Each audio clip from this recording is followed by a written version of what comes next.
Bonjour à toutes et à tous, ravi de vous retrouver pour une nouvelle édition, le journal de la rédaction en images en 8 minutes avec d'abord comme toujours vos prévisions météo. Et c'est un week-end particulièrement maussade qui s'annonce, un temps nuageux et pluvieux partout. Tout au long du week-end, du littoral à la métropole lilloise, assez peu de répit à vrai dire ce week-end, avec des températures de saison de 6 à 8 degrés de Lille à la Côte d'Opale. On en reparlera bien évidemment juste après ce journal. À la une, d'abord, c'est évidemment une tradition et un titre presque dévolu chaque année à la région. La meilleure friterie de France et nordiste à Landa, près d'Orchy. Le Germoir est la grande gagnante cette année après avoir terminé 3e l'année dernière. Le très sérieux site internet lesfriteries.com publie chaque année un classement des meilleurs établissements. Et sur les 15 premières friteries de France, 13 sont de la région. Le classement est basé avant tout sur les avis et notes des clients, mais aussi la qualité des pommes de terre, à la cuisson aussi. Bref, une vraie bonne friterie comme on les aime dans la région. Ce titre est une fierté pour les gérants. Caroline et Benoît Bernard, on écoute ce dernier au micro de Nicolas Lebrun. Ce week-end, on a au moins 40-50% des clients, c'était des nouvelles personnes. Mais bon, une super retombée médiatique, c'est bon, c'est génial. Il n'y a pas vraiment de secret, on fait les frites naturellement, on prend les pommes de terre à la ferme, cultivées sur la commune par mon beau-frère.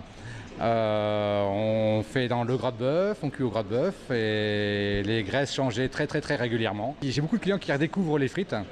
Et encore ce week-end, j'ai un client qui m'a fait super plaisir, qui m'a dit écoute, j'étais fâché avec les frites et depuis que je goûte les tiennes, ça y est, je suis reparti avec les frites, quoi. On voulait le faire une fois, donc on s'était dit voilà, ça serait marrant de le faire et d'arriver premier une fois. Et génial qu'on est arrivé premier au bout de 18 mois d'ouverture. Donc maintenant, bon, c'est bon, on se retire et puis on va faire notre petit boulot tranquillement, quoi. Super clientèle.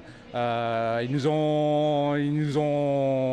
qui nous ont poussé à le faire, quoi. Ils nous disaient tous qu'ils sollicitaient aussi leur famille et leurs amis, qu'il fallait absolument qu'on gagne. Donc voilà, donc c'est fait. Merci à tout le monde, merci à tous nos clients, ils sont super cool. Autre sujet dans l'actualité évoqué cette semaine, le 8 janvier 2011, il y a donc tout juste 8 ans, deux jeunes nordistes de Lincel, Antoine de Léaucourt et Vincent Delory, étaient enlevés et pris en otage au Niger, puis tués lors de l'opération militaire. Depuis, leurs proches tentent de connaître la vérité quant aux circonstances exactes de leur mort, mais après 8 ans de recherche et d'analyse qui ne leur parviennent d'ailleurs qu'en partie, ils sont toujours dans le flou et les supputations. Selon eux, l'armée et l'État français ne leur disent pas tout. Ce qui n'empêche pas tout de même la famille de Delory de commémorer cette date chaque année. Ainsi, ce dimanche à 15h, la famille rendra à nouveau hommage à Vincent au cimetière de Lincel.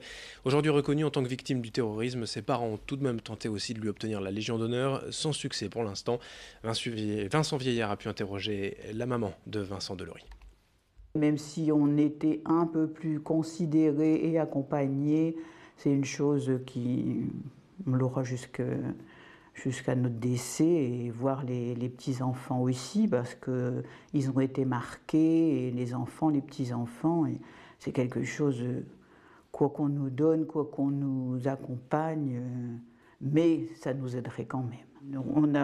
C'est certainement pas fait une croix, parce que devant son cercueil, on lui a fait une promesse qu'on irait jusqu'au bout de nos forces pour essayer d'avoir des réponses à nos questions, et ça, on peut pas abandonner notre fils, même si tout le monde nous abandonne, on peut pas l'abandonner. Certains aussi ont fait des promesses devant le cercueil et ils les ont pas tenues, mais bon, nous, c'est indispensable qu'on continue tant qu'on a la force.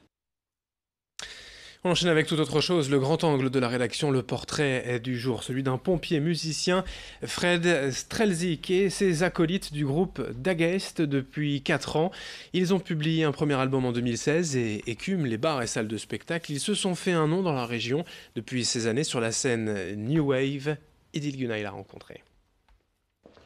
Au quotidien, Fred est pompier au centre d'incendie et de secours de Marc-en-Barœul, une caserne qui gère 3500 interventions chaque année.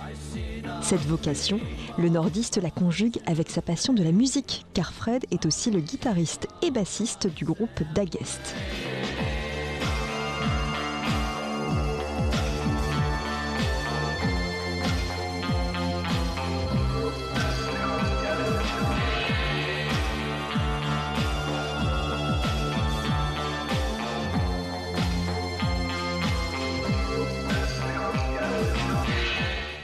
Dageist, un style new wave dans la mouvance de Dépêche Mode ou The Cure. Fred a créé ce groupe avec Davidé, chanteur et compositeur, après un infarctus survenu en 2015. Un accident qui a sonné comme un déclic chez le sapeur-pompier. La peur d'entre guillemets que le cœur s'arrête à nouveau et si je devais partir, de laisser une petite trace pour la famille, pour les amis. Et ce que j'ai fait en accord avec David, c'est de faire un CD. D'abord, ce CD a été fait pour la famille, pour les amis. Et grâce à ce CD, ça a apporté des choses incroyables.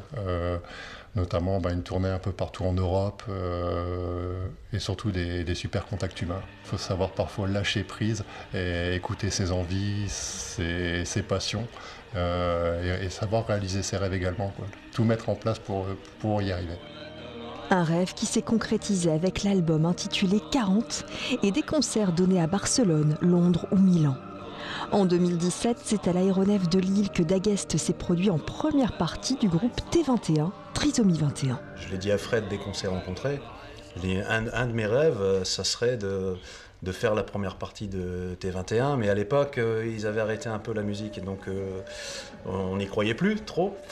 Ce rêve se concrétise vraiment encore une fois, là, c'est la deuxième fois, troisième fois. Donc c'est génial, quoi, c'est magnifique.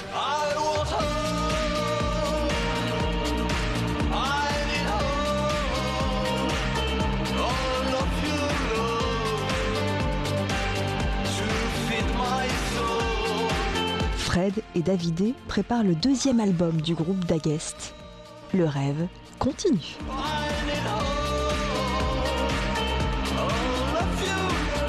Et puis on termine ce journal avec une dernière image à Boulogne. Vous avez forcément remarqué depuis cet été cette immense fresque en arrivant par Wimereux. Une œuvre réalisée sur une maison du boulevard Sainte-Beuve représentant un cycliste en train de fondre sur son vélo, intitulée La vague de chaleur.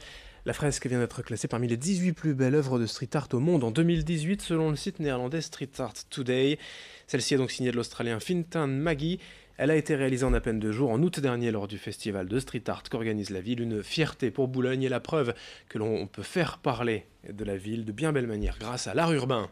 Des images signées Louis Caillé. Fin de cette édition, merci à vous de l'avoir suivi. D'autres infos à suivre dans un instant. Dès le prochain quart d'heure, un nouveau journal.